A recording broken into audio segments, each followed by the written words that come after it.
Hello दोस्तों, कैसे हैं सब। मैं हिमांशु स्वागत करता हूं आप सबका आपके अपने चैनल कॉमिक वर्ल्ड पर। तो चलिए दोस्तों शुरू करते हैं मनोज कॉमिक्स में शेरबाज सीरीज की कॉमिक शेरबाज और बेरहम लुटेरे का दूसरा और अंतिम भाग। शैतान सिंह का नाम सुन शेरबाज मनी मन प्रसन्न होता, लेकिन प्रकट में अनजान बनता हुआ बोला, कौन शैतान सिंह? जिसका नाम सुनकर इस इलाके के लोग थर थर कांपने लगते हैं। यहाँ का बेताज बादशाह है वह। ओह, तब तो उससे जरूर मिलूंगा। कहाँ मिलेगा वह? आओ मेरे साथ।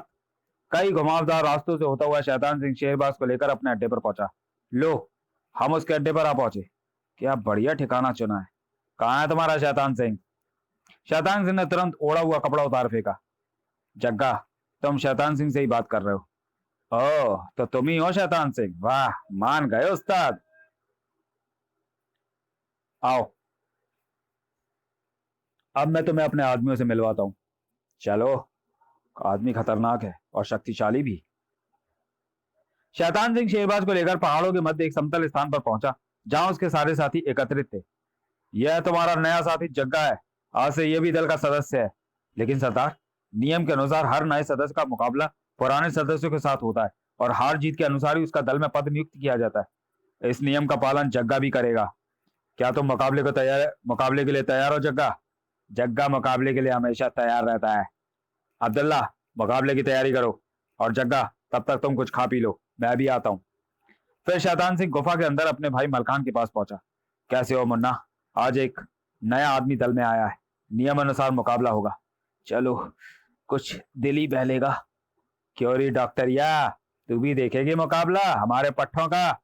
लड़ाई झगड़ा मुझे पसंद नहीं, लेकिन खुली हवा में सांस लेने के लिए जरूर चलूंगी। थोड़ी देर बाद मलखान को मुकाबले के स्थान पर ले जाया गया। साथ में रोमा भी थी। पता नहीं किस किस्म का मुकाबला होने जा रहा है। जैसे ही रोमा उस स्थान पर पहुंची, उसे देख शेरबाज ने एक सुख की सांस ली। ओह, रोमा, शुक्र है अभी जिंदा है। रोमा ने भी एक उड़ती नजर उस नए चेहरे पर डाली और गहरी सोच में डूब गई। इस आदमी को मैंने कहीं देखा है, लेकिन कहां? तभी शैतान सिंह ने मुकाबला शुरू करने का आदेश दिया। सबसे पहले दल के सबसे अच्छे निशानची बांके के साथ जगह का निशानेबाजी का मुकाबला होगा। मुकाबला शुरू हुआ।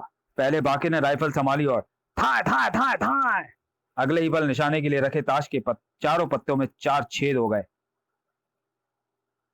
और दल के सभी सदस्य वाह वाह कर उठे। शाबाश बाके, जवाब नहीं तुम्हारा। वाह, क्या निशाना है। अरे ये काना क्या मुकाबला करेगा उसका? निशाना लगाने के लिए सिर्फ एक ही आंख की जरूरत पड़ती है दोस्त। फिर जग्गा और शेरबाज ने राइफल से निशाना साधा और चारों इक्को के ठीक मध्य में 4 छेद हो गए। तभी डाकू ऐसे अचूक निशानेबाजी की प्रशंसा किए बगैर ना रह सका। वाह, कमाल कर दिया जग्गा तूने तो। क्या गजब का निशाना है। आंखों पर विश्वास नहीं होता है। उधर रोमा के दिमाग में खलबली मची हुई थी। क्या खूब निशाना है। न जाने क्यों इस डाकू जग्गा को देखकर मुझे उस बहादुर और महान शिकारी शेरबाज की याद आ रही है। राइफल के बाद पिस्तौल की निशानेबाजी शुरू हुई। बाकी ने पिस्तौल निकाली और इस बार देखूंगा उसकी निशानेबाजी। दूसरे ही क्षण बाकी की पिस्तौल गरज उठी। धाय! और सामने निशाने के लिए रखी जलती हुई 6 मोमबत्ती में से 5 बुझ गई। वाह, शाबाश बाके। सरदार, मोमबत्ती तो गोली की हवा से भी बुझ सकती है। मोमबत्ती फिर से जला दी गई। एक के बाद एक पूरी 6 गोलियां शेरबाज की पिस्तौल ने भी उगली। लेकिन एक भी मोमबत्ती की लौ नहीं बुझी। पल भर के सन्नाटे के बाद सभी डाकू बाके की प्रशंसा करते हुए चीख उठे। एक भी निशाना सही नहीं लगा। जग्गा हार गया। क्या बात है जग्गा, पिस्तौल चलाने का अभ्यास कम लगता है? तभी शेरबाज ने 6 मोमबत्ती उठाकर शैतान सिंह के सामने कर दी। जरा ध्यान से देखो सरदार। जब शैतान सिंह ने सभी मोमबत्तियों को करीब से देखा तो हैरान रह गया। सभी मोमबत्तियों की लौ के 1-1 इंच नीचे छेद था। मान गए तुम्हें जग्गा।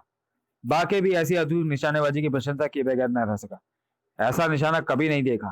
तुम्हारा मुकाबला नहीं उस्ताद? शायद। हथियारों का मुकाबला हो चुका, अब हाथों की बारी है। अब्दुल्ला, अब तुम भी जरा अपने हाथ दिखाओ। अभी देखता हूं सरदार कि इसके बाजियों में कितनी ताकत है। फिर दल का सबसे ताकतवर और कुशल मुक्केबाज अब्दुल्ला शेरबाज की ओर बढ़ा। मैं इसकी हड्डी पसली एक कर दूंगा। जरा देखूं तो कितना दम है इसमें। पहला बार अब्दुल्ला ने किया, परंतु शेरबाज उससे कहीं अधिक फुर्तीला था। इससे पहले कि अब्दुल्ला दूसरा बार कर पाता, शेरबाज का फौलादी मुक्का किसी हथौड़ी की तरह उसके जबड़े पर पड़ा। घूंसा खाते ही अब्दुल्ला में भी फुर्ती आ गई। वाह क्या मारा है, जग्गा गया। लेकिन उफ, अरे जग्गा ने तो पासा ही पलट दिया। क्या बात है अब्दुल्ला, आज कुछ जम नहीं रहा। यह जग्गा तो जबरदस्त लड़ाकू है। वहीं लड़ने का अंदाज, वही बिजली जैसी फुर्ती, यह जग्गा शेरबाज से इतना मिलता जुलता है। अब्दुल्ला को बुरी तरह पिटते देख शैतान सिंह का चेहरा भी कुछ उदास उठा। यह जग्गा आदमी है या तूफान? लगता है अब्दुल्ला इससे जीत नहीं पाएगा। हाय! और शीघ्र ही शैतान सिंह का विचार सही प्रमाणित हो गया। लो आप थोड़ा आराम करो। आ लो सरदार, आप अपने सबसे ताकतवर लड़ाके की मरहम पट्टी करवाओ। बात खूब जग्गा, आदमी लाजवाब हो। साथियों, आज जग्गा जैसे बहादुर आदमी के दल में शामिल होने की खुशी में खूब जश्न मनाया जाए। तभी माधव और किशन भी वहां पहुंचे। सरदार, हम दारू भी ले आए हैं। तभी किशन जग्गा और शेरबाज को देखकर चौंका। अरे तुम तो वही हो, ठीक पहचाना दोस्त। अब तो हम साथी हैं। दारू वारू कहाँ है? मेरा तो गला सूख रहा है। फिर किशन उसे एक छोटी सी गुफा में ले गया जहां शराब का पूरा ड्रम भरा रखा था। यह तो देसी है उस्ताद, मैं तुम्हारे लिए अंग्रेजी लाता हूँ। मैंने एक बोतल संभाल कर रखी हुई है। ठीक है पर जल्दी करो, यदि सारी शराब में बेहोशी की दवा मिला दी जाए तो काम आसान हो जाएगा। किशन के वहां से जाते ही शेरबाज ने बेहोशी की दवा निकाली और शराब के ड्रम में डाल दी। अब जो भी इस शराब को पिएगा वह कई घंटों तक बेहोश रहेगा। थोड़ी ही देर बाद किशन एक बोतल ले आया। लो उस्ताद, अंग्रेजी शराब से अपना गला तैयार कर लो। मैं ड्रम उधर ले जाऊं, सभी दारू मांग रहे हैं। वाह दोस्त, आदमी बहुत काम के हो। किशन के जाते ही शेरबाज ने कुछ शराब अपने कपड़ों पर गिरा ली और बाकी शराब एक कोने में उड़ेल दी। इन सबके हो बेहोश होते ही मैं अपना काम शुरू कर दूंगा। फिर खाली बोतल को मुंह से लगाकर शेरबाज सबके सामने आया। अरे ये तो इतनी जल्दी पूरी बोतल का टक गया। आदमी जंगारू किस्म का है। इसके घूंसे तो हथौड़े जैसे पड़ते हैं। मेरा तो जबड़ा अभी तक दर्द कर रहा है। आज जी भर कर पियो। और थोड़ी देर बाद सभी डाकू शराब में दवा मिली होने के कारण बेहोश होकर लुढ़क गए। फिर शेरबाज गुफा के बाहर आया और उसने जूते में छुपाया हुआ छोटा सा दिशा सूचक ट्रांसमीटर निकाला। मैंने इसको ऑन कर दिया है। अब पुलिस को यहाँ पहुंचने में देर नहीं लगेगी। उधर शैतान सिंह अकेला ही शराब की 2 बोतलें खाली कर चुका था। चलूं अब उस खूबसूरत डॉक्टरिया से थोड़ा दिल बहलाऊं। नशे में धुत शैतान सिंह उस गुफा में पहुंचा जहां रोमा और मलखान थे। फिर रोमा के करीब पहुंच उसने एक झटके से रोमा का हाथ पकड़कर उसे अपनी ओर खींच लिया। इधर आओ छमिया, तुम भी 2 घूंट लगा लो। नहीं छोड़ो मुझे। तभी मलखान ने, जिसका हृदय रोमा की सेवा शुश्रूषा से परिवर्तित हो चुका था, उठकर अपने बड़े भाई शैतान सिंह को रोकने की कोशिश की। ठहरो भैया, ये क्या? इस लड़की ने तो मेरी जान बचाई है। परंतु नशे में अंधे शैतान सिंह ने मलखान को जोर से एक तरफ धकेल दिया। चबरे, बड़े भाई के आगे जुबान चलाता है। घायल मलखान शैतान सिंह के जोरदार धक्के से संभल न सका और लड़खड़ाता हुआ एक तरफ जा गिरा। उसका सिर एक नुकीले पत्थर से जा टकराया और उसने वहीं दम तोड़ दिया। भागकर कहां जाएगी? शैतान सिंह चिल्लाता हुआ रोमा के पीछे दौड़ा। अरे पकड़ा इस छकरी का, काम मर गया साहब।